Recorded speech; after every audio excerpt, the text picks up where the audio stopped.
আপনাদের সকলকে আন্তরিক প্রীতি শুভেচ্ছা এবং ভালোবাসা জানিয়ে আজকের একটা নতুন বিষয় শিক্ষা দিতে চলেছি। আজকের বিষয় হচ্ছে ভুল ট্রেন্ডের মাঝে আমরা কেমনভাবে সঠিক জীবনযাপন করতে পারি, অর্থাৎ ইংরেজিতে যদি বলা যায় living right in a wrong trend.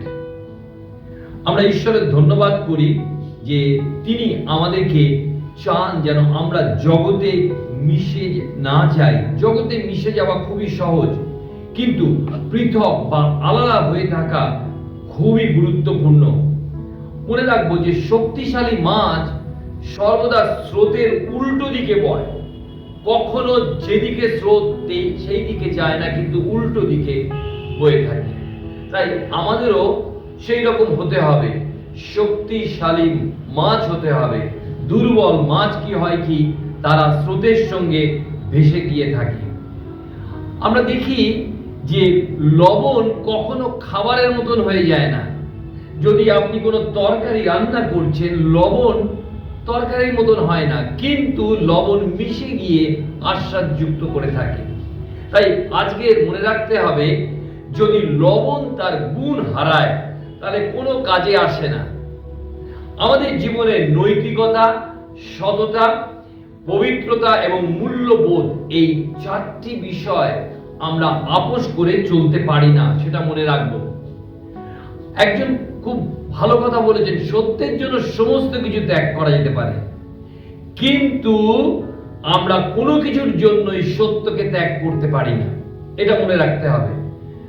জনপ্রিয়তা থেকে চরিত্র অনেক বেশি গুরুত্বপূর্ণ, যা আমাদেরকে বেছে নিতে হবে। সঠিকভাবে বাঁচতে গেলে কখনো কখনো জনপ্রিয়তা হারাতে হয়, কিন্তু ঈশ্বর সন্তুষ্ট হন।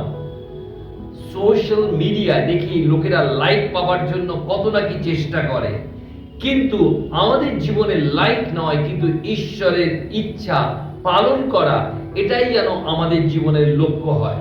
ভিডিওটি দেখবার জন্য আপনাকে অসংখ্য ধন্যবাদ।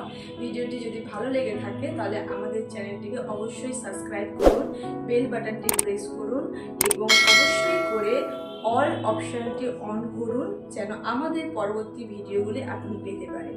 ধন্যবাদ। আমি একজন জনপ্রিয় বেহালা বাদকের ঘটনা বলবো। তিনি একটি কোন বিরাট অনুষ্ঠানে অনেক জনতার মাঝে তার পারফরমেন্স করছিলেন। সবাই খুব খুশি হলেন। তিনি যখন শেষ করলেন, সবাই দাঁড়িয়ে উঠলেন এবং বললেন আরেকটা, কিন্তু তিনি সেখান থেকে চলে গেলেন।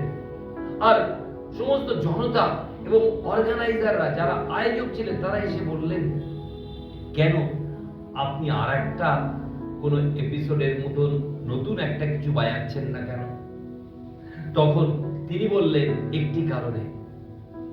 তিনি আঙ্গুল দিয়ে দেখালেন, দেখুন ওই জনতার পেছনে একজন আছেন যিনি দাঁড়াননি।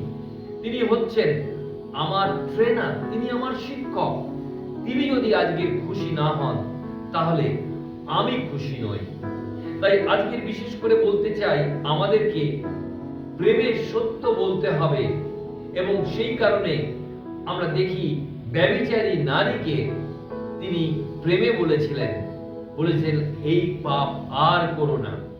আমরা অনেক সময় সমালোচনা করতে চাই। রাজা দাউদ, তিনি মহান যোদ্ধা ছিলেন, ঈশ্বর প্রদত্ত রাজকীয় যে সমস্ত কর্তৃত্ব ছিল তার অধিকারী ব্যক্তি তিনি ছিলেন। তিনি বিজয়ের জন্য সুপরিচিত ছিলেন, সব সময় তিনি বিজয় লাভ করতেন যখনই যেখানে যেতেন। কিন্তু তার জীবনের সর্বশ্রেষ্ঠ বিজয় কি ছিল জানেন? যুদ্ধে নয়, কিন্তু নিজের উপরে তিনি বিজয় লাভ করেছিলেন। নিজের উপরে বিজয় লাভ হচ্ছে সব থেকে বড় বিজয়, যে বিষয় আমরা প্রথম শমূয়েল তার 24 অধ্যায় পাই। আর আজকে আমি আপনাদেরকে সেই বিষয়ে শিক্ষা দেব যে রাজকীয় কর্তৃত্ব লাভ করতে হলে প্রথমে কর্তৃত্বের অধীনে থাকতে শিখতে হয়। ঈশ্বর চান না যে আমরা জগৎ, শরীর বা শয়তানের কাছে পরাজিত হয়ে জীবন যাপন করি। আর আমরা দেখি সেই জন্য যখন যিশু ক্রুশে মৃত্যুবরণ করেন এবং পুনরুত্থিত হন, তখন তিনি তার সন্তানদের, আমাদের জীবনে তিনি কি করেন? কর্তৃত্ব দান করেন, যেন আমরা সমস্ত পরীক্ষার উপরে আমরা বিজয় লাভ করতে পারি। ঈশ্বর যা আমাদের অধীনে দিয়েছেন তার উপর আমরা কখনোই কর্তৃত্ব করতে পারি না যতক্ষণ না আমরা ঈশ্বর যা আমাদের উপরে রেখেছেন তার অধীনে থাকতে আমরা শিখি। এটা একটা গুরুত্বপূর্ণ বিষয়। আজকের আমি বাইবেলের পুরাতন নিয়মে প্রথম শমূয়েল 24 অধ্যায় 1 থেকে 7 পদ এই অংশ থেকে বলতে চাই। আমি বলতে চাই এই কথা, ঐতিহাসিক যে পটভূমি যদি দেখেন, সেই সময় শাউল ছিলেন ঈশ্বরের দ্বারা নিযুক্ত একজন রাজা, ইসরায়েলের রাজা ছিলেন। কিন্তু ঈশ্বর সিদ্ধান্ত নিয়েছিলেন যে শাউলের পরিবর্তে দাউদকে তিনি রাজা করবেন। শাউল বুঝতে পেরেছিলেন যে দাউদ উত্থিত হচ্ছে এবং তার সূর্য আস্তে আস্তে অস্ত যাচ্ছে, আর সেই জন্য তিনি ঈর্ষায়, হিংসায় তিনি কি করলেন, দাউদের বিরুদ্ধে তিনি জ্বলে উঠলেন। আমরা দেখি দাউদ হয়ে উঠলেন রাষ্ট্রের 1 নম্বর শত্রু। তিনি কি করলেন, তিনি 3000 সৈন্য নিয়ে দাউদের বিরুদ্ধে তাকে ধ্বংস করার জন্য দৌড়ালেন। আর সেই সময় দাউদ ভয়তে তিনি কি করলেন, একটা গুহার মধ্যে আশ্রয় নিলেন, হরিণ গদির গুহা, এবং সেখানে তিনি লুকিয়েছিলেন। এবং যখন আমরা দেখি যে শাউল সেখানে ঢুকলেন, শাউল দেখতে পাননি যে দাউদ সেখানে রয়েছেন, এবং দাউদের সঙ্গে তার সঙ্গীরাও ছিলেন। এবং তারা যখন দেখলেন যে শাউল সেই গুহার মধ্যে এসে রয়েছেন, তিনি বিশ্রাম নিচ্ছেন, সেই সময় তার লোকেরা বললেন, যান আপনি গিয়ে এখনই হত্যা করুন ওনাকে। কিন্তু আমরা দেখতে পাই যখন দাউদের লোকেরা এই কথা বললেন, তখন দাউদ কি করলেন, শাউলের বস্ত্রের একটা কোণা তিনি কেটে নিলেন যখন তিনি ঘুমাচ্ছিলেন। কি অদ্ভুত, কি অপূর্ব! এটি শাউলের উপরে তার বিজয় ছিল না, তার বিজয় ছিল তার নিজের উপরে। আত্মসমর্পণ বনাম আত্ম উপলব্ধি। আমরা অনেক সময় আত্মসমর্পণ করার পরিবর্তে আমরা আত্ম উপলব্ধি করি। আজ অনেকেই সেই সংস্কৃতিতে বাস করছেন, কিন্তু বাইবেল আমাদের শিক্ষা দেয় আত্মসমর্পণ। নিশ্চয়ই আত্ম উপলব্ধির প্রয়োজন আছে, কিন্তু যদি আত্মসমর্পণ যদি না করি ঈশ্বরের কাছে, তাহলে আমরা কখনো বিজয় লাভ করতে পারি না। বাইবেল কি বলে, আমি একটি কথা বলবো, যে ধৈর্যশীল সে বীর অপেক্ষাও শ্রেষ্ঠ। যেমন হিতোপদে তার 16 অধ্যায় 32 পদে বলা হয়েছে যে ক্রোধের ধীর সে বীর হইতেও উত্তম, নিজ আত্মার শাসনকারী নগর জয়কারী হইতেও শ্রেষ্ঠ। আমরা দেখি বাইবেল শিক্ষা দেয় আত্মসমর্পণ করার। আত্ম উপলব্ধিতে উত্তর আছে নিজের মধ্যে, আর আত্মসমর্পণের মধ্যে উত্তর আছে প্রভু যিশুর মধ্যে। প্রভু যিশু আমাদেরকে অনুগ্রহ দান করেন। তাই বাইবেলের নতুন নিয়মে সাধু পৌল রোমীদের প্রতি পত্রে 12 অধ্যায় 21 পদে বলছেন, মন্দের দ্বারা পরাজিত হয়েও না, বরং উত্তমের দ্বারা মন্দকে কি করো, পরাজিত করো। আজ আমরা সব মানুষের মধ্যে দেখি বিদ্রোহের আত্মা। ছেলেমেয়েরাও আজকাল বিদ্রোহ করছে শিক্ষক শিক্ষিকার বিরুদ্ধে, এবং লোকেরা রাজনীতিবিদদের বিরুদ্ধে বিদ্রোহ করছে, মণ্ডলীতে পালক পুরোহিতদের বিরুদ্ধে, অনেক সময় নেতৃত্বের বিরুদ্ধে বিদ্রোহ করছে।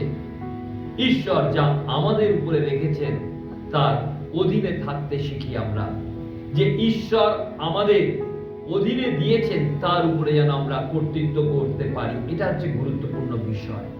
প্রথম বিষয় আমরা শিখব, সেটা হচ্ছে রাজকীয় কর্তৃত্ব আমরা যেন স্বীকার করতে পারি। আমি আপনাদেরকে বলবো প্রথম শমূয়েল তার 24 অধ্যায় 5 থেকে 6 পদ খুলুন, এবং এখানে বলা হয়েছে, তৎপরে শাউলের বস্ত্রের অঞ্চল ছেদন করাতে দাউদের অন্তঃকরণ ধুক ধুক করিতে লাগিল, আর তিনি আপন লোকদিকে কহিলেন, আমার প্রভুর প্রতি, সদাপ্রভুর অভিষিক্ত ব্যক্তির প্রতি এমন কর্ম করিতে তাহার বিরুদ্ধে আমার হস্ত বিস্তার করিতে সদাপ্রভু আমাকে না দিউন, কেননা তিনি সদাপ্রভু অভিষিক্ত ব্যক্তি। কি অপূর্ব শিক্ষা দিয়েছেন দাউদ তার লোকেদের কাছে। দাউদ বুঝেছিলেন শাউল অযোগ্য হলেও ঈশ্বর তাকে নিয়োগ করেছেন। তাই আমরা দেখি প্রথম শমূয়েল 26 অধ্যায় 9 পদে দ্বিতীয়বারও দাউদ সুযোগ পেয়েছিলেন। তাকে তাড়া করে বেড়াচ্ছেন শাউল, তাকে তিনি হত্যা করতে পারতেন, কিন্তু দেখুন তিনি প্রতিশোধ নেননি। কি লেখা আছে 26 অধ্যায় 9 পদে প্রথম শমূয়েল, সেখানে লেখা আছে যে কিন্তু দাউদ অবিষয়কে কহিলেন, উহাকে বিনষ্ট করিও না, কেননা সদাপ্রভুর অভিষিক্ত ব্যক্তির বিরুদ্ধে কে হস্ত বিস্তার করিয়া নির্দোষ হইতে পারে। কি অপূর্ব উপলব্ধি! বাইবেলের নতুন নিয়মে সাধু পৌল আমাদেরকে শিক্ষা দিয়েছেন। রোমীয়দের প্রতি প্রেরিত পৌলের পত্রে 13 অধ্যায় 1 থেকে 2 পদ খুবই গুরুত্বপূর্ণ। প্রত্যেক প্রাণী প্রাধান্য প্রাপ্ত কর্তৃপক্ষের বশীভূত হোক বলা হয়েছে, কেননা ঈশ্বরের নিরূপিত ব্যতি রেখে কর্তৃত্ব হয় না। লক্ষ্য করুন যে সকল কর্তৃপক্ষ আছেন তাহারা ঈশ্বর নিযুক্ত, পরিষ্কার করে বলা হয়েছে এখানে। তাই 2 পদে কি বলা হয়েছে দেখুন, অতএব যে কেউ কর্তৃত্বের প্রতিরোধী হয় সে ঈশ্বরের নিয়োগের প্রতিরোধ করে, আর যাহারা প্রতিরোধ করে তাহারা আপনাদের উপরে বিচারাজ্ঞা প্রাপ্ত হইবে। কি ভয়ঙ্কর কথা বাইবেল বলে থাকে! যে কর্তৃত্বের বিরুদ্ধে বিদ্রোহ করে সে প্রকৃতরূপে ঈশ্বরের বিরুদ্ধেই বিদ্রোহ করে থাকে। এমনকি প্রেরিত পৌলের সময় আমরা দেখতে পাই রোমান সম্রাট নীরো ভয়ঙ্কর রাজা ছিলেন, কিন্তু তিনি কখনো অসম্মান করেননি। কর্তৃত্বকে সম্মান করতে তিনি আমাদের শিখিয়েছেন। যিশায় ভাববাদী পুস্তকে 14 অধ্যায় 13 থেকে 14 পদে আমরা দেখতে পাই শয়তান হয়েছিল তার বিদ্রোহের কারণে। যিনি প্রধান দূত থেকেও সে সুন্দর থাকা সত্ত্বেও অসুন্দর হয়েছিল তার মনোনয়নের জন্য। লেখা আছে, তুমি মনে মনে বলিয়াছিলে আমি স্বর্গারোহণ করিব, ঈশ্বরের নক্ষত্রগণের ঊর্ধ্বে আমার সিংহাসন উন্নত করিব, সমাগম পর্বতে উত্তর দিকের প্রান্তে উপবিষ্ট হইব, আমি মেঘরূপ উচ্চ স্থলের উপরে উঠিব, আমি পরাৎপরে তুল্য হইব। দেখুন কি অহংকার, কি বিদ্রোহ! তাই জন্য ঈশ্বর তাকে কি করেছিলেন, এই পৃথিবীতে তাড়িয়ে দিয়েছিলেন, নিপাতিত হয়েছিল। প্রথম শমূয়েল তার 15 অধ্যায় 23 পদে খুব সুন্দর কথা বলা হয়েছে। আমি পাঠ করতে চাই আপনাদের সামনে, কারণ আজ্ঞা লঙ্ঘন করা মন্ত্র পাঠ জন্য পাপের তুল্য এবং অবাধ্যতা পৌত্তলিকতা ও ঠাকুর পূজার সমান। তুমি সদাপ্রভুর বাক্য অগ্রাহ্য করিয়াছ, এই জন্য তিনি তোমাকে অগ্রাহ্য করিয়া রাজচ্যুত করিয়াছেন। বিদ্রোহ হলো জাদুবিদ্যার মতো এই ভয়ঙ্কর পাপ। আর আমরা দেখতে পাই শাউলের মধ্যে ছিল বিদ্রোহের আত্মা। আজকে আমরা দেখতে পাই মানুষের মধ্যে বিদ্রোহের আত্মা এসে গেছে। স্কুল, কলেজ, হাসপাতাল, বিভিন্ন জায়গায় আমরা দেখি বিদ্রোহ হচ্ছে। দাউদের মধ্যে কিন্তু ছিল ঠিক উল্টো। তিনি আত্মসমর্পণের আত্মা লাভ করেছিলেন প্রভুর অনুকূলে। আপনি কখনো শয়তানের মতন হন না যতটা হন বিদ্রোহের সময়। আপনি কখনো যিশুর মতন হন না যতটা হন আপনি সমর্পণের মধ্যে দিয়ে বা আত্মসমর্পণের মধ্যে দিয়ে। প্রিয় ভাই, আজকে 3টি বিষয় শিখব। আর প্রথম বিষয়টি আমরা শিখেছি যে রাজকীয় কর্তৃত্ব আমরা স্বীকার করতে শিখি। দ্বিতীয়ত আমরা এখন দেখব রাজকীয় কর্তৃত্বকে সম্মান করি, যে বিষয়ে আমরা প্রথম শমূয়েল 24 অধ্যায় 8 এবং 9 পদে পাই। দাউদ শাউলের সঙ্গে কথা বললেন এবং বিনয়ের সাথে তিনি মাথা নত করলেন। দেখুন কি লেখা আছে, আমি পাঠ করছি। তৎপরে দাউদ উঠিয়া গুহা হইতে বাহির হইলেন, দেখুন, এবং শাউলের পশ্চাৎ হইতে ডাকিয়া কহিলেন, হে আমার প্রভু মহারাজ। আর শাউল পশ্চাতে দৃষ্টি করিলে দাউদ ভূমিতে মস্তক নমন পূর্বক প্রণিপাত করিলেন। আর দাউদ শাউলকে কহিলেন, মানুষের এমন কথা আপনি কেন শুনেন যে দেখুন দাউদ আপনার অনিষ্ট চেষ্টা করিতেছে? কি অপূর্ব বিষয় দাউদ শাউলকে জানালেন নম্রতার সঙ্গে। প্রিয় ভাই ও বোন, আমি আপনাকে বলতে চাই, আবার আমরা কখনো শয়তানের মতন হই না যতটা হই বিদ্রোহের সময়। আমরা কখনো যিশুর মতো হই না যতটা হই আমরা আত্মসমর্পণের সময়। প্রিয় ভাই বোন, তাই আমরা দেখতে পাই যে দাউদ শাউলের সঙ্গে নম্র হয়ে কথা বলেছিলেন। বাইবেলের নতুন নিয়মে একটু উদাহরণ দিতে চাই। জিহুদার পত্র, যা বাইবেলের নতুন নিয়মে আছে একটি মাত্র অধ্যায়, তার 8 এবং 9 পদে লেখা আছে, মিখায়েল প্রধান দূত শয়তানকে তিরস্কার করলেও তিনি অসম্মান করেননি, যা লেখা আছে 8 পদে। তথাপি ইহারাও সেই রূপে স্বপ্ন দেখিতে দেখিতে মাংসকে অশুচি করে, প্রভুত্ব অগ্রাহ্য করে, যাহারা গৌরবের পাত্র তাহাদের নিন্দা করে। কিন্তু প্রধান স্বর্গদূত মিখায়েল, লক্ষ্য করুন, যখন মসির দেহের বিষয় দিয়াবলের সহিত বাদানুবাদ করিলেন, তখন নিন্দাযুক্ত নিষ্পত্তি করিতে সাহস করিলেন না, কিন্তু কহিলেন, প্রভু তোমাকে ভৎসনা করুন। তাহলে আমরা দেখতে পাচ্ছি যে এটি একটি গুরুত্বপূর্ণ বিষয়। বাবা মা অযোগ্য হলেও তাদেরকে আমরা সম্মান করতে শিখি। তারা অশিক্ষিত হতে পারে, শিক্ষক দুর্বল হলেও তাকে যেন আমরা সম্মান করি।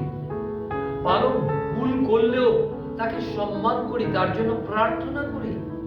সরকার অযোগ্য হলেও সেই সরকারের জন্য আমরা প্রার্থনা করি, ঈশ্বরের কাছে বিনতি করি এবং তাদেরকে সম্মান করি।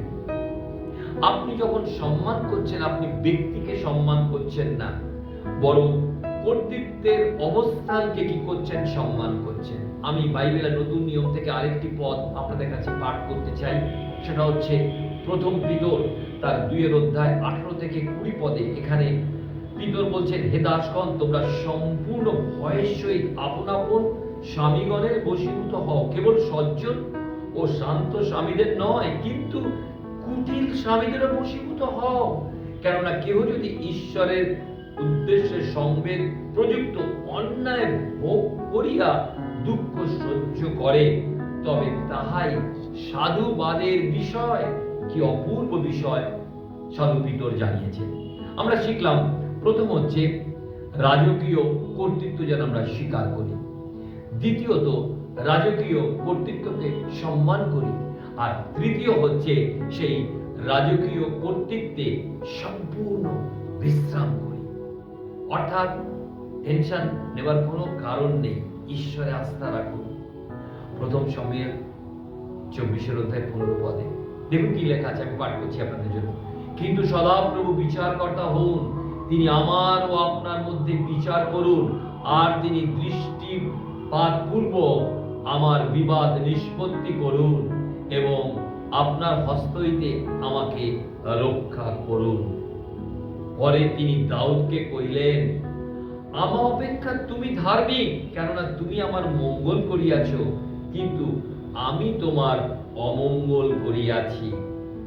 প্রিয় ভাই ও বোন, দাউদ সরকারকে নয়, শাউলে নয়, প্রভুতে বিশ্রাম নিয়েছিলেন, প্রভুর উপরে নির্ভর করেছিলেন।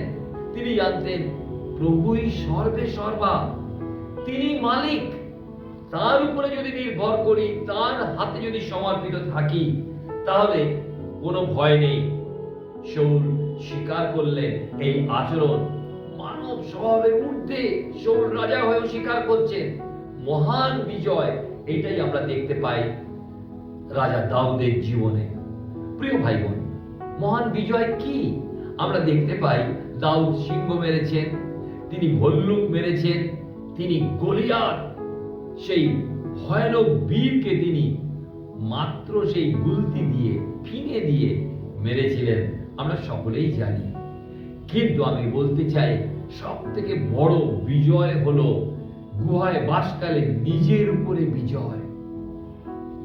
এই বিজয় কি আমরা লাভ করছি প্রতিদিন?